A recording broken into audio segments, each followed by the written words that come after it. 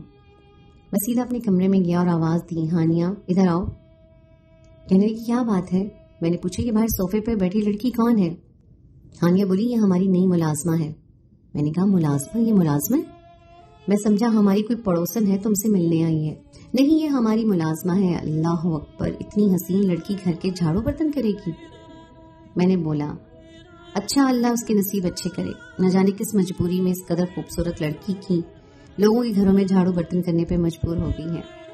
میں سارا دن آفس میں ہوتا, رات کو جب گھر آتا تو ماسی میرے آگے پیچھے گھومتی پھرتی رہتی. میں کمرے میں تنہا ہوتا تھا, وہ آ کر میرے کمرے کی رات میں صفائی کرتی. انتہائی مختصر اور خوبصورت لباس میں, غرض ہر کام میں وہ میرے کرنے لگی اور اپنے ہاتھوں سے میری بیوی کو سارا دن بٹھائی رکھتی. ایک دن میں نے ہانیہ سے کہا کہ میرے کام تو ملازمہ سے نہیں کروایا کرو, خود کیا کرو, مجھے اچھا نہیں لگتا. ملازمہ میرے کام کرے اور وہ بھی کمرے میں تنہا رات میں, وہ کیوں صفائی کرتی ہے میرے کمرے کی؟ تم دن میں میرے کمرے کی صفائی کروا کر رکھا کرو. مگر وہ نہیں مانتی تھی, کہتی تھی جب آپ آئیں تبھی صفائی ہو, اچھا رہتا ہے کہ آپ کی آمد پر کمرہ بالکل صاف ستھرا ملے. میں جیسے کمرے میں جاتا وہ پیچھے پیچھے آ جاتی اور کمرہ صاف کرنے کے لیے, لیکن میں اسے کبھی آنکھ اٹھا کر نہیں دیکھتا تھا. ایک دن جب میں گھر واپس آیا آفس سے تو میں نے سنا کہ ہانیہ اور میری ملازمہ آپس میں کچھ باتیں کر رہی تھی. میں نے کان لگا کر سنا تو ہانیہ کہہ رہی تھی کہ تم کسی بھی طرح ذوالقرنین کو اپنی محبت کے جال میں پھنسا لو اور پھر میں اس کو بد کرداری کا الزام لگا کر اسے طلاق لے کر رئیس اکرم سے شادی کر لوں گی. یہ بات سن کر میرے پیروں تلے سے زمین نکل گئی کہ ہانیہ نے ملازمہ کو کہا کہ 15 ہو چکے ہیں, کہ 15 دن ہو چکے ہیں, لیکن تم نے میرا کام نہیں کیا. میں تمہیں 50,000 دے چکی ہوں, اب میں تمہیں 2 لاکھ روپے تبھی دوں گی جب میرا شوہر بدچلن ثابت ہو جائے گا, اور اس کام کے لیے میں تمہیں بس 1 ہفتے کا وقت دے رہی ہوں. اس سے زیادہ کا وقت میں نہیں دے سکتی. 1 ہفتے کے اندر یہ کام کرو, ورنہ میں تمہیں نوکری سے نکال کر کوئی اور دوسری نوکرانی رکھ لوں گی. ایسا نہیں کرے میں آپ کا کام بہت جلد کر دوں گی. میں فوراً کمرے میں گیا اور تالیاں بجاتے ہوئے بولا واہ بہت اعلیٰ, تو یہ نوکرانی رکھنے کا مقصد تمہارا یہ تھا؟ تمہیں اگر مجھ سے طلاق چاہیے تھی تو مجھ سے کہہ دیتی, پر یہ میرے اوپر بدچلن کا داغ لگا کر مجھے داغدار کر کے مجھ سے طلاق لینے کی کیا ضرورت تھی؟ مجھ سے صرف ایک بار بولا ہوتا, اسی وقت دے دیتا, کیونکہ رشتے زبردستی نہیں نبھائے جاتے. میری آنکھوں میں آنسوں کا سمندر تھا جو میں ضبط کیے بیٹھا تھا, اور میں ٹوٹ گیا. میں نے ہانیہ کو ہاتھوں سے پکڑا اور اپنے کمرے میں گھسیٹتا ہوا لے کر آیا. کیا کمی رہ گئی تھی میری محبت میں؟ ہانیہ نے بولا میں اس لیے شادی کرنا چاہتی ہوں کیونکہ وہ تم سے کئی گنا امیر ہیں. تم صبح کے جاتے ہو, رات کو لوٹتے ہو, رات ہی سو جاتے ہو, مجھے ٹائم نہیں دیتے. اسی وجہ سے میری رئیس اکرم کے ساتھ دوستی ہو گئی تھی. وہ بہت اچھا ہے, اس نے وعدہ کیا ہے کہ وہ مجھے کبھی کوئی دکھ نہیں دے گا, اس لیے میں اسے شادی کر رہی ہوں. تم اپنے آفس سے ہی شادی کر لو, تم بس پیسے کمانے کے چکر میں مجھے بھول گئے تھے. مجھے پیسوں کے ساتھ ساتھ تمہاری بھی ضرورت تھی, بلکہ محبت کی, جو کہ مجھے رئیس احمد سے ملی ہے, جو کہ مجھے رئیس اکرم سے ملی ہے. میں نے کہا ٹھیک ہے میں تمہیں چھوڑ رہا ہوں. میں نے اسے طلاق دے دی. ہانیہ نے اس سے شادی کر لی. رئیس اکرم ہمارے پڑوس میں رہتا تھا. میرے آفس جانے کے بعد رئیس اکرم سے وہ ملتی تھی. مجھے ایک دوست نے بتایا تھا, مگر مجھے اپنی بیوی پر بہت اعتبار تھا. میں نے اس کی بات کو جھوٹ سمجھا اور یقین نہیں کیا. شادی کو 1 مہینہ گزرا تھا, اس کے گھر سے ہانیہ کو مارنے کی اور اسے لڑنے جھگڑنے کی آوازیں آنے لگی. آئے دن ان کے آپس میں جھگڑے رہنے لگے. اس کے گھر سے جب بھی میں گزرتا ہانیہ کی آواز آتی تھی. میرا دل بہت تڑپ جاتا. کچھ ماہ بعد میرے ماں باپ میرے پیچھے لگ گئے کہ دوسری شادی کرو. میں ہرگز دوسری شادی کرنے کے لیے راضی نہ ہوتا تھا. ماں باپ بہت خفا رہنے لگے. اب تم 31 سال کے ہو گئے ہو اور بڑی عمر کے ہو جاؤ گے تو تمہارے بچے نہیں ہوں گے, آگے کی زندگی کیسے گزارو گے؟ بڑھاپا وغیرہ. اولاد اور بغیر بیوی کے گزارنا مشکل ہوتا ہے. جوانی تو جیسے تیسے کٹ جاتی ہے. ان کی بات میرے دل کو لگی. میں راضی ہو گیا. شادی کے لیے امی کی ایک خالہ کی بیٹی تھی, بہت نیک اور سلجھی لڑکی. اس کے باوجود میرا دل نہیں مان رہا تھا شادی کرنے کے لیے, مگر میں ماں باپ کو خوش دیکھنا چاہتا تھا. اس لیے میں نے شادی کر لی, اور شادی کے ٹھیک 9 ماہ بعد مجھے ایک چاند سا بیٹا عطا کیا اللہ نے. میری نئی بیوی کا نام نائلہ تھا اور ہماری شادی کو 1 سال ہو گیا تھا. مگر 1 سال میں اس نے کبھی مجھ سے کوئی گلا شکوہ نہیں کیا. ہر حال میں میرا خیال رکھا, مجھے خوش رکھا. اس کے باوجود مجھے ہانیہ کی یاد بہت ستاتی تھی. میں ہانیہ کو بھول نہیں پاتا تھا. ایک دن رات 2 بجے میرا دروازہ بجا. میں نے جا کر کھولا تو سامنے ہانیہ کھڑی تھی. وہ فوراً میرے پیروں میں گر گئی, زاروں قطار رو رہی تھی اور بس ایک ہی بات کہہ رہی تھی کہ مجھے معاف کر دو, مجھے معاف کر دو. میں نے اسے پیار سے اٹھا کر کھڑا کیا. میں نے کہا کیا ہوا ہے؟ کہنے لگی مجھے رئیس نے طلاق دے دی ہے, خدا کا واسطہ ہے تم مجھے اپنا لو. وہ پیسے والا ضرور تھا, تمہارے جیسا نیک شریف نہیں تھا. وہ مجھے روز مارتا تھا. اس نے مجھے اپنے جلے ہوئے ہاتھ دکھائے. ماتھے پر نیل کے نشان تھے, ہاتھ پر نیل کے نشان تھے. اس کی حالت سے دکھائی دے رہا تھا کہ وہ بہت ظلم کرتا تھا ہانیہ پر. تو مجھے اپنا لو, میں وعدہ کرتی ہوں کہ تمہیں زندگی بھر کوئی شکوہ شکایت نہیں ہوگا مجھ سے. میں نے تمہارے ساتھ غلط کیا تو اللہ تعالیٰ نے مجھے دنیا میں ہی اس کا صلہ دے دیا. میں نے پیسے کی خاطر تمہیں ٹھکرایا, مگر وہ شخص امیر ہو کر بھی غریب تھا اور تم غریب ہو کر بھی امیر ہو. تمہاری قدر مجھے اس سے شادی کے بعد پتہ چلی ہے. لڑکھڑانے لگی, رونے لگی اور بے ہوش ہو کر نیچے گر گئی. نیچے گرنے سے اس کا ہاتھ زخمی ہو گیا تھا. اسے میں نے اٹھایا اور ہاسپٹل لے کر گیا, اس کا علاج کروایا. وہ ہوش میں آ کر بس ایک ہی بات کہہ رہی تھی کہ اگر تم نے مجھ سے شادی نہیں کی تو میں خودکشی کر لوں گی. میری سمجھ میں نہیں آ رہا تھا کہ میں کیا کروں. میں کیسے بتاؤں کہ میں نے بھی نکاح کر لیا ہے اور وہ میکے گئی ہے اپنی ماں سے ملنے. میں اس کا علاج کروا کر, اس کی پٹی کروا کر گھر لے آیا. 2 دن میں نے اس کی خوب خدمت کی, اس کو سوپ بنا بنا کر پلایا, پھل کھلائے. پھر ایک دن میں نے اسے بہت نرم لہجے میں کہا کہ اب تم میرے گھر سے چلی جاؤ اور میری بیوی آنے والی ہے. یہ بات سنتے ہی اس کے چہرے کا رنگ فک ہو گیا. اس نے کہا کیا بول رہے ہو, تمہاری بیوی, تم نے شادی کر لی؟ میں نے کہا ہاں, آج صبح ہی نائلہ کا فون آیا تھا, وہ اپنے بھائی کے ساتھ آ رہی ہے. وہ 1.25 مہینہ نہا کر گئی تھی, میرا بیٹا ہوا ہے. ہانیہ کی آنکھیں حیرت سے پھٹے جا رہی تھی. وہ ہکلاتے ہوئے کہنے لگی ابھی مجھے تو کبھی پتہ نہیں چلا, مجھے تو اندازہ بھی نہیں تھا کہ تم مجھے چھوڑ کر کسی اور سے بھی شادی کر سکتے ہو. میں نے کہا میں نے تمہیں کبھی نہیں چھوڑا تھا, تم نے مجھے چھوڑا تھا. وہ میری خالہ کی بیٹی ہے. وہ میرے پیروں میں گر گئی, مجھ سے معافی مانگنے لگی. کوئی بات نہیں کی, میں تمہاری دوسری بیوی بننے کے لیے تیار ہوں, لیکن میں نے کہا کہ میری بیوی اپنی سوتن بنانے کے لیے ہرگز تیار نہیں ہوگی. اور میں نے اسے کہا تھا کہ میں اسے کبھی نہیں چھوڑوں گا, نہ کبھی دل توڑوں گا. اب تمہارا یہاں سے جانا ہی ہم دونوں کے حق میں بہتر ہے. ہانیہ روتے ہوئے بے ہوش ہو گئی, کہنے لگی لیکن میں کہاں جاؤں گی, میرے تو ماں باپ بھی مر گئے ہیں, بھائی بھابھی مجھے ہرگز قبول نہیں کریں گے کہ 2 شادیاں توڑ کر آئی ہو. اب تم ہی بتاؤ میں کہاں جاؤں. میں نے کہا دوسری شادی کرنے سے پہلے سوچنا چاہیے تھا. میں نے تمہیں ہمیشہ رانی بنا کر رکھا تھا, تمہیں کبھی کوئی دکھ نہیں دیا تھا, ہر لحاظ سے تمہارا خیال رکھا تھا. بس تھوڑا ٹائم کم دیا تھا, اس کو میں مانتا ہوں. اس کے علاوہ میں نے تمہیں کبھی کسی چیز کی کمی نہیں ہونے دی تھی. اور تم ذرا سی جائیداد, بینک بیلنس, بڑی گاڑی دیکھ کر میری خالص اور میری بے لوث محبت کو ٹھوکر مار کر چلی گئی. اب تمہارے نصیب میں زمانے کی ٹھوکریں ہیں, جاؤ اور کھاؤ. وہ میرے گھر سے روتی ہوئی چلی گئی. 1 گھنٹے کے بعد میرے دوست کا فون آیا جو میرا پڑوسی تھا. بہت گھبراہٹ میں کہنے لگا کہ ہانیہ. میں نے پوچھا کیا ہوا ہانیہ کو. کہنے لگا اس نے خودکشی کر لی ہے اور ایک گاڑی کے نیچے آ کے مر گئی ہے. یہ سن کر میرے ہوش اڑ گئے. میں فوراً بھاگا. وہ میرے گھر کے قریب ایک گاڑی کے نیچے آئی ہوئی تھی اور مر چکی تھی. ذرا سی لالچ نے اس کی جان لے لی تھی. دل بہت غمگین ہوا. اللہ سے ہر وقت یہی دعا کی کہ اسے بخش دے. میں نے بھی اسے دل سے معاف کر دیا تھا. گھر دولت سے نہیں بنتے, محبت اور اخلاص سے بنتے ہیں. اگلے دن نائلہ گھر آئی. اس کو جب میں نے سارا واقعہ سنایا تو وہ بہت افسردہ ہوئی. کہنے لگی آپ کو اسے معاف کر دینا چاہیے تھا اور اسے نکاح کر لینا چاہیے تھا. مجھ سے مشورہ کرتی تو لڑکی کی زندگی بچانے کی خاطر میں آپ کو یہی مشورہ دیتی. جب اس نے دھمکی دی تھی کہ اگر آپ نے اسے نہ اپنایا تو وہ خودکشی کر لے گی, تو آپ کو اس کی بات مان لینی چاہیے تھی. آپ اس کی موت کے ذمہ دار ہیں. نائلہ کی بات سن کر میں سکتے میں آ گیا اور سوچنے لگا کہ واقعی کاش میں نائلہ سے مشورہ لے لیتا تو آج ہانیہ زندہ ہوتی. اور واقعی نائلہ ایسی ہی تھی کہ اسے سوتن بنانے کے لیے راضی ہو جاتی. مگر اب پچھتاوے کے سوا میرے پاس کچھ نہیں تھا.